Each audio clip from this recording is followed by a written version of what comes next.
Hola chicas, hola chicos, ¿cómo están?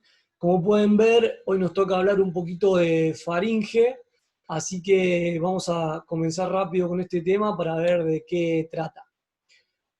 Bien, la faringe es un órgano que tiene una función en primera instancia respiratoria, una función digestiva y tres funciones anexas, se puede decir, correspondiente a la fonación, la audición y la protección o una función inmunológica con respecto a las amígdalas. Va a ser un conducto músculo-membranoso de forma uroceolada, que ahora vamos a ver qué significa, y que con el puntero se la voy a ir delimitando, ¿sí? Esta zona que voy delimitando despacito acá, que se encuentra por detrás de las fosas nasales, de la cavidad bucal y de la laringe. Más o menos para que tengamos una idea, esto es anterior, acá se puede ver la nariz y los labios, esto es posterior, donde se ven las apófisis espinosas y las vértebras, ¿sí? Y acá en el medio quedaría delimitada la faringe. ¿Qué significa forma urociolada? Es un canal abierto hacia adelante, ¿ok? Y acá lo marcamos, que sería todo esto, bien, con las coanas, que las vimos, lo vimos en el video anterior, la cavidad bucal, ¿sí? Acá está la lengua, para que más o menos se ubiquen, y la laringe, que nosotros ¿qué conocemos de la laringe? El cartílago tiroides, ¿se acuerdan? La nuez de Adán. Bien, esa es la forma con el canal abierto hacia adelante. Los límites, como todo órgano, tenemos que poder delimitarlo, ¿sí? Y tenemos que saber que por arriba, el límite superior va a ser la apófisis basilar del occipital, sería esta zona de acá. Por abajo se extiende hasta C6, o la entrada al esófago, ese es el límite inferior.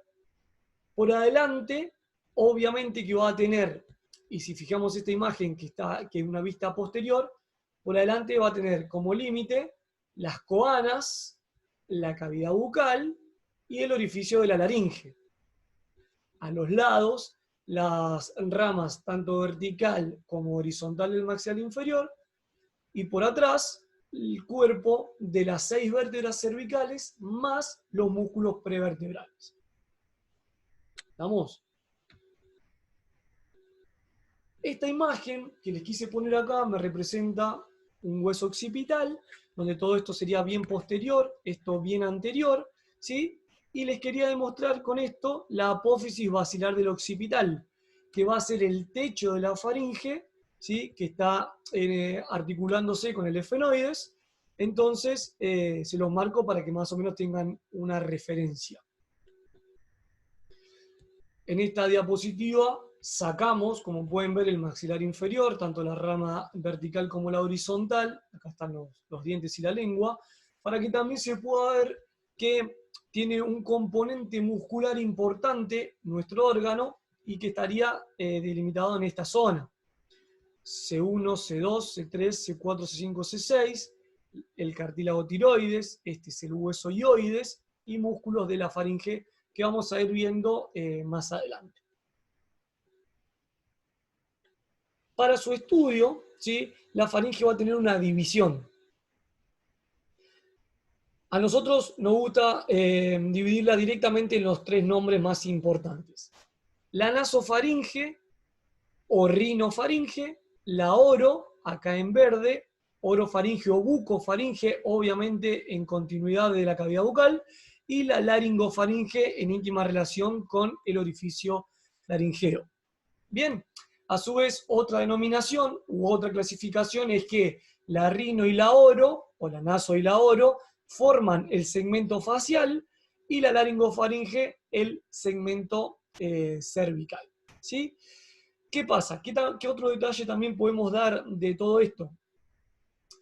En cuanto a las medidas, ¿sí? Longitudinalmente la faringe mide aproximadamente 14 centímetros y en el momento de la deglución mide 10. O sea, esa longitud se acorta. ¿Estamos? En reposo 14, en deglución 10. Luego vamos a ir viendo por qué sucede esto y cómo funciona. Lo importante es entender esto, que las coanas sería el límite anterior de la rino, la cavidad, la parte posterior de la cavidad bucal, el límite anterior, ¿sí? Por decirlo de una forma, para que ustedes se vayan guiando, de la oro, y todo el orificio laringeo de la laringofaringe. ¿Bien? Más o menos para que nos vayamos ubicando. Ya lo vamos a ver con mayor precisión. Esto acá, si ustedes se ubican que la nariz, estos son los cornetes, bien, que quizás son estructuras que les resultan familiares. Vamos a la constitución anatómica. Al igual que el corazón o los vasos, que son estructuras que ya hemos visto, la faringe está formada por 3 túnicas, que de adentro hacia afuera son la túnica mucosa, la aponeurosis faringea, que es la túnica media, y una túnica más externa, que es la túnica muscular. ¿Qué podemos decir de la mucosa? La túnica mucosa se va a continuar con la mucosa, valga la redundancia, de la boca, de las fosas nasales, de la laringe e incluso de los oídos. ¿Cómo nos acordamos de esto? ¿Vieron, por ejemplo, si conocen a alguien o ustedes mismos alguna vez tuvieron una faringitis, vieron que se congestiona todo? Te molestan los oídos, te molesta la garganta, la nariz, está todo como revolucionado. Eso es porque comparten la misma mucosa. ¿Bien? En cuanto a la túnica fibrosa o aponeurosis faringea, lo que hay que decir es que ella es como que es la capa media, es el esqueleto del órgano, la que reúne todo. Hacia adentro se relaciona con la mucosa y hacia afuera le da el sostén a los músculos que conforman la túnica muscular. Por eso se dice que es el esqueleto o la armazón del órgano. Bien. En cuanto a la túnica muscular, tenemos que incorporar nuevos conceptos. Vamos a tener músculos intrínsecos y extrínsecos. Los primeros significa que están dentro del órgano, lo decimos entre comillas, tienen una relación interna con el órgano, ¿sí? Su inserción a nivel proximal o distal siempre están dentro del órgano. Los extrínsecos son músculos que están relacionados con el órgano, pero que vienen de afuera. Más o menos para que lo vayamos viendo, ya se van a dar cuenta cuando ejemplifiquemos. Miren, en esta imagen los empezamos a conocer un poquitito, ¿sí? Dentro de los músculos intrínsecos vamos a tener los constrictores, constrictor superior, medio e inferior, y que vienen de a pares. En total serían 6, ¿sí? Acá tenemos, por ejemplo, los fascículos del constrictor superior, ¿sí? Acá lo del constrictor medio y acá lo del constrictor inferior. Y si la palabra te lo define, te dice constrictor. ¿Qué significa eso? Que van a achicar, ¿sí? Las paredes laterales las van a aproximar y la pared posterior la va a hacer hacia adelante. ¿Ok?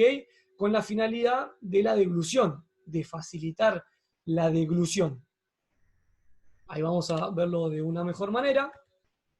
Vista posterior, hermosa imagen para conocerlos en detalle. Acá tenemos los fascículos del constrictor superior, del constrictor medio y del constrictor inferior. Se los asemeja a un tejado, ¿está bien? A las tejas en el techo, ¿sí? Pero de manera inversa. ¿Y por qué les digo esto? Fíjense, esto sería un tejado normal, pero si este representa el constrictor superior, estaría más superficial que este, que es el constrictor medio, que estaría más interno, ¿ok? Y incluso estos dos, más superficiales que este, que sería el constrictor inferior. En realidad pasa al revés. Pasa así.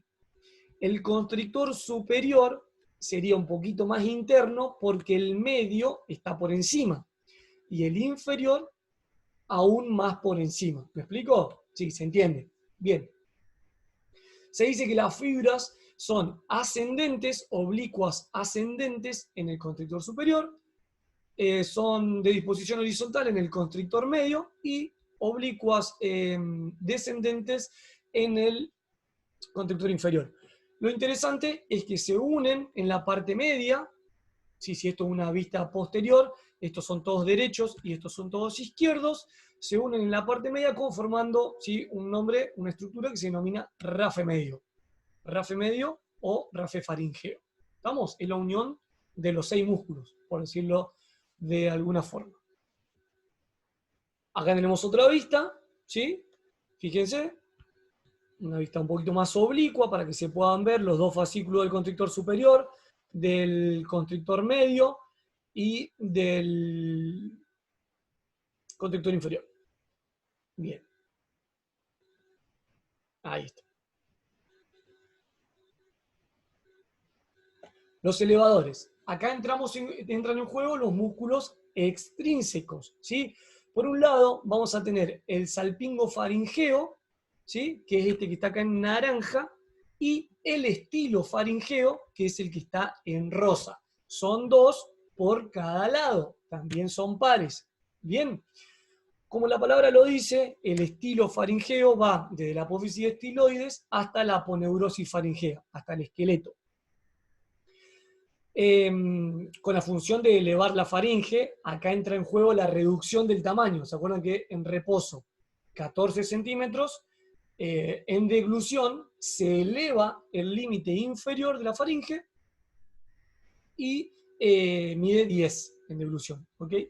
Mientras que el salpingo faringeo va desde la base de la trompa de Eustaquio, ya lo vamos a ir viendo después con respecto a las funciones, ¿sí? Pero de ahí su prefijo salpingo, y también se dirige hacia la fascia faringo-basilar o aponeurosis faringea, que es lo mismo, no solamente, en el caso de este músculo, no solamente colabora con elevar la faringe, sino también con la apertura de la trompa de Eustaquio en el momento de la deglución, siempre en consecuencia del equilibrio de presión del oído medio.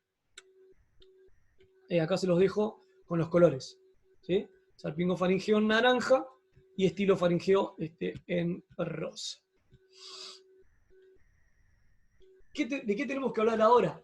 Esto es la parte más, digamos, entretenida, por decirlo de alguna forma. Vamos a hablar de la cavidad faringea y de esa división que hicimos al principio en rinofaringe, orofaringe y laringofaringe. Bien. En primera instancia, tenemos que estudiarla como si fuese un cubo, como estudiamos las aurículas, por ejemplo, con 6 paredes, ¿sí? Y lo vamos a ir delimitando. Y después de eso, estudiamos la función que tiene que ver con el color que les puse ahí. La pared posterior de la rinofaringe, ¿sí? Va a estar representada por C1 y C2. Y la anterior por las coanas. ¿Estamos? Si me van siguiendo ahí, perfecto. La pared superior, ¿cuál va a ser? Ya lo saben ustedes, es la apófisis basilar del occipital. ¿Estamos? Porque estamos en la parte más alta, ¿sí? Bien. Las paredes laterales, el detalle que tenemos que conocer de esta es que vamos a encontrar los orificios tuáricos. Y se los voy a contar a continuación de qué tratan. La pared inferior va a ser el velo del paladar o paladar blando. ¿Qué significa eso? Les cuento de paso qué es el velo del paladar. El paladar, que sería la parte superior de la boca, está conformado por dos huesos. Por un lado entra en juego el maxilar superior y por otro lado el palatino. Del maxilar superior entra en juego, como bien les digo, la apófisis palatina, ¿sí? Del maxilar superior. Y luego la porción horizontal del palatino. Todo eso es paladar óseo. Pero luego hacia atrás, hacia el lado de la campanita, para que nos ubiquemos, se encuentra el velo del paladar o paladar blando, una estructura muscular. ¿Bien? Luego cuando veamos una imagen de la parte posterior de la boca, lo vamos a entender un poquito mejor. ¿Qué me queda acá? Me queda hablar del orificio tuárico, que es una comunicación con la trompa de Eustaquio, por ende con el oído medio, ahí lo vamos a ver en la próxima diapo, y lo importante es la función de la rinofaringe, ya que la misma tiene función meramente respiratoria, ya que deja pasar solamente el aire. ¿Ok? Por eso lo puse en celeste. Sin forzar nada, solo deja pasar el aire. Si vos te querés meter, no sé, una comida por la nariz, bueno, ya eso es otra cosa. Pero si no, en la normalidad deja pasar el aire. ¿Ok? Acá le explico un poquito lo del orificio tubárico. Fíjense, estos son los cornetes, o sea, son las fosas nasales. Bien, a esta altura estarían las coanas Y acá en la pared lateral de la rino tenemos el orificio tubárico, con dos repliegues mucosos, por adelante el salpingo palatino y por detrás el salpingo faringeo, como lo pueden ver. ¿Ok? Acá, en una vista anterior, es la comunicación con la trompa de Eustaquio, desde la rino hacia el oído medio. ¿Vamos? Vamos, por eso se llama orificio tubárico. Ahí tenemos un repliegue mucoso, ahí tenemos el otro. Salpingo palatino y salpingo faringeo, ¿sí? Con los colores respectivos. Otro detalle que no me quiero olvidar, también a veces en las paredes laterales tenemos una fosita que se nos viene de Rosenmüller, que es un vestigio linfoideo, y teniendo en cuenta esta función anexa de inmunidad que nos proporciona la faringe, a veces se puede ver, a veces no, y también luego la vamos a relacionar con las amígdalas. Fosita de Rosenmüller, la van a leer en la guía. Bien, pasamos a la orofaringe, ya estamos en la parte media. ¿Cuáles van a ser los límites para no demorarnos? ¿Qué vértebras van a jugar ahora en el límite posterior? C3 y C4. En la parte anterior vamos a tener el istmo de las fauces, que ya lo vamos a ver qué significa. En el superior va a ser el velo del paladar. En las laterales vamos a tener la formación de los canales alimenticios, ¿sí? Y en la pared inferior, una línea imaginaria que pasa por el hueso hioides. ¿Ok? Lo importante del canal alimenticio, ¿sí? Tiene que ver con la función de la orofaringe, ¿sí? Va a estar dado por los pilares posteriores del velo del paladar, que ya se los voy a mostrar cuáles son, ¿sí? Más la pared posterior, en este caso de la oro, ¿sí? Esa formación del canal alimenticio. Y la función de la orofaringe tiene los dos colores, como pueden ver, ¿sí? Es tanto aérea como digestiva. Aquí se va a dar la encrucijada aéreo-digestiva. ¿Y por qué se llama así? Porque va a permitir el paso del bolo alimenticio hacia el esófago, en este caso hacia la laringofaringe más precisamente, pero bueno, para que nos quede, y del aire hacia la laringe. Pero nunca de manera simultánea. Prueben, si quieren, tragar y respirar a la vez. ¿Pudieron? No. Si alguien pudo, me avisa y estudiemos su caso porque está bastante complicado en la realidad. Pero bueno, obviamente que no pueden ser en simultáneo porque lo que trata de hacer el organismo muy inteligentemente es que no nos broncoaspiremos, ¿sí? Si vos mientras vas tragando el bolo alimenticio tenés abierta la vía aérea y se te manda la comida para la vía aérea, vamos a estar complicados. ¿Estamos? Ahora sí se entiende un poquitito mejor. Con un ejemplo hoy. Bien. El istmo de las fauces es el límite anterior de la orofaringe. Fíjense, esta imagen nos marcaría como cuando vamos al odontólogo. ¿Vieron? Nos hacen abrir la boca, si no podemos, nos ponen una abreboca grande, nos parte las comisuras, pero estamos viendo la boca, la cavidad bucal desde adelante. ¿Qué va a pasar? Nos vamos a centrar acá, bien al fondo, en la parte posterior. El istmo de las fauces está conformado por los pilares anteriores del velo del paladar, los pilares posteriores del velo del paladar, más el dorso de la lengua. Sería todo este espacio que está aquí. Se lo voy a delimitar, miren. Si me van siguiendo con el puntero, este es el pilar anterior, derecho sería del velo del paladar, esta es la campanita, la úvula, y ahí va el pilar anterior del lado izquierdo. Y acá al fondo tenemos los pilares posteriores. ¿Bien? Ahí se los marco, pilares anteriores, ¿sí? También lo pueden encontrar como arco palatogloso, ¿sí? Y los pilares posteriores, ahí en azul oscuro, serían arco palato-faríngeo. Obviamente, palato viene de paladar, gloso viene de lengua, ¿sí? Palato-gloso el primero, palato-faríngeo el más posterior. Esta estructura que queda en el medio, entre los pilares anteriores y posteriores del velo, del istmo de las fauces, son las amígdalas palatinas, ¿sí? Que son cuando tenemos anginas, ¿vieron las que se inflaman, las que se ven y que nos cuestan tragar? ¿Sí? Bien, entonces en síntesis, el istmo de las fauces sería el límite entre la cavidad bucal y la orofaringe. ¿Estamos? ¿Cómo está delimitado? Entre los pilares anteriores del velo del paladar, los pilares posteriores y el dorso de la lengua. El dorso de la lengua es la parte más posterior de este músculo, ¿sí? De este órgano, por decirlo de alguna forma. Es una estructura muscular la lengua. Bien, excelente. Bueno, y lo que le decía del velo es que esta parte, la parte más anterior es el paladar duro u óseo y hacia atrás es el velo del paladar, paladar blando. Perfecto. Laringofaringe, última porción, la más inferior de la faringe, y tiene estrecha relación con la laringe. Entonces acá, a prestar atención y no confundirse, fíjense que la tengo en rojo, ¿ok? Veamos los límites para luego hablar de la función. ¿Cuáles van a ser el límite posterior? C5 y C6. ¿Estamos? Ahí está, perfecto. Límite anterior, el orificio laringeo, tiene comunicación, relación, estrecha relación con la laringe. El superior, línea imaginaria que pasa por el yoides. Bien. Los laterales, vamos a tener repliegues faringoepiglóticos y aritenoepiglóticos. Son repliegues musculares que van a continuar al canal alimenticio, ¿sí? Van a ir hacia el esófago, llevando todo lo que tiene que ver con la comida. ¿Estamos? Y ahí nos da una pista de la función. ¿Ok? La pared inferior va a ser la entrada al esófago o C6. El cricoides, para no hacerles lío, es un cartílago de la laringe, que va a ser el video que vamos a ver luego. Así que nos quedamos con esófago y C6 como límite inferior, se entiende, ¿sí? Ahí están los repliegues.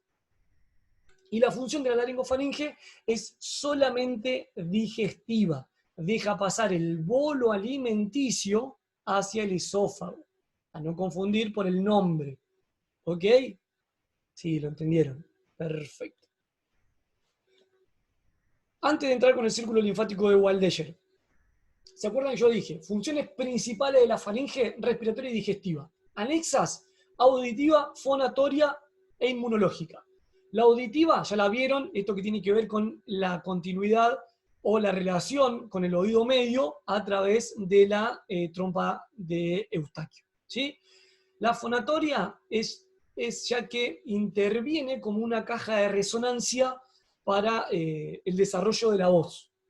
Y ahora vamos a ver la inmunológica a través del círculo linfático de Waldeyer. Van a entrar en juego, otra vez tenemos la boca vista de anterior, las amígdalas, que también las vimos con Ana en el sistema linfático. ¿Sí? Nada más que ahora le vamos a dar nombres. El adenoides o amígdala faringea de Luschka va a estar allá arriba, bien pegadita a la apófisis basilar del occipital. Luego vamos a tener las tubáricas de Gerlach, así se llaman, van a estar pegaditas a los orificios tubáricos en las paredes laterales de la rino. Ahí vamos a encontrar las tubáricas, por eso se llaman. Tubáricas están en relación con el orificio tubárico. Bien. Luego, las palatinas son estas que tenemos acá. Miren, se las muestro con el puntero. ¿Sí? Las que yo les contaba que estaban entre los pilares anteriores y posteriores del velo, que son las que generalmente cuando tenemos una amigdalitis se nos inflaman y las podemos ver con mayor facilidad. Y las linguales, que en realidad generalmente es una, están en el dorso de la lengua. De esa forma se conforma el círculo linfático de Waldeyer, que tiene una utilidad, una vida media, más o menos mayor función, o sea, funciona hasta los 10, 12 años aproximadamente. Se puede extender un poco más, ¿sí? Pero ahí es cuando está en mayor auge. ¿Y por qué le digo esto de hasta cuándo funciona, hasta cuándo trabaja fehacientemente el círculo linfático de Waldeyer? Porque nosotros lo vamos a estudiar como radiólogos, nos va a servir tener una idea de qué es lo que necesitamos ver. Y acá le dejo una imagen. Esta es el adenoides, ¿estamos? La que se pega ahí a la apófisis basilar del occipital. Es una buena imagen para entenderla. Y les voy a presentar un caso a continuación. Adenoides o la faringea de Luschka, como les contaba. ¿Cuál va a ser nuestro trabajo? Hay una radiografía que se llama CABUM, que te la piden con los senos paranasales, como le mostró Flor en el primer video de Respi, donde tenemos que valorar el pasaje aéreo del chiquitín por nariz. Y digo chiquitín porque generalmente son pacientes pediátricos, generalmente, ¿ok? Fíjense, la técnica bien realizada debería ser con el paciente con la boca cerrada, y entonces nos aseguramos de que constantemente esté respirando por nariz. Y valoramos este canal que tenemos acá, que se lo marco con el puntero. Bien, este pasaje aéreo, ¿sí? Este canal es el que se valora. Cuando la adenoides está grande, está comprometida, el chiquitín ronca mucho, no le cuesta respirar por nariz o lo que fuese, van a ver un cavum, que así se llama la radiografía, de esta manera. ¿Sí? Si pueden apreciar, la técnica está bien hecha, ¿sí? Boca cerrada, el chiquitín respira por nariz, pero tenemos una estructura acá, que la pueden ver, que nos está achicando el calibre de este canal respiratorio, de este canal de aire. ¿Bien? ¿Estamos? Perfecto. Es una forma de ir llevando todo lo que estamos viendo anatómicamente también a nuestro trabajo. ¿Ok? Irrigación y drenaje y terminamos. Hay una arteria que ya la conocen, que la vimos como de uno de los grupos de la carótida externa, que es la faringea ascendente o inferior, ¿sí? Es la principal arteria que va a irrigar a la faringe, y luego tenemos unas ramitas de menor calibre, ¿sí? Que salen de las arterias de los otros grupos, por ejemplo, de la tiroidea superior, de la facial, ¿sí? Son ramitos faringeos, nada más, pero nos quedamos como importante con la faringe ascendente. Y en cuanto al drenaje, sí, también lo mismo. Son vasitos de pequeños calibres que salen de toda la faringe sacándole la sangre sucia, que van a terminar como siempre en la yugular interna. Bien, cerramos con una frasecita, ahí algo que nos haga pensar, y siempre agradeciéndoles por su tiempo. En faringe no podía no estar presente el dinosaurio este, así que como siempre les dejo un beso, un abrazo virtual y espero les sirva el videíto.